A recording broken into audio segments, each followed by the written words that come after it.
నీ జీవితంలో కష్టం, ఒంటరితనం అని ఆధారపడుతున్నావా? నీ జీవితము గాఢాంధకారపు లోయలో వెళ్ళినట్టుగా ఉందా? అలా అని దేవుడు నిన్ను విడిచిపెట్టలేదు. గాఢాంధకారపు లోయలో నేను సంచరించినను ఏ అపాయమునకు భయపడను అని కీర్తనకారుడు అంటున్నారు. నీవు నాకు తోడై ఉండుదువు.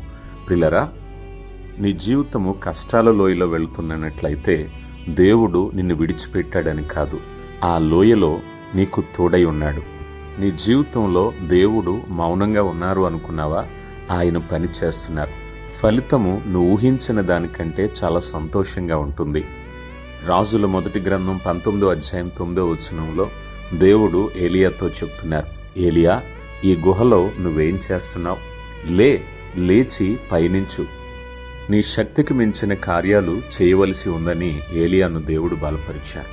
నువ్వే గుహ బంధకంలో చిక్కుకున్నా దేవుడు నిన్ను విడిపించి శక్తి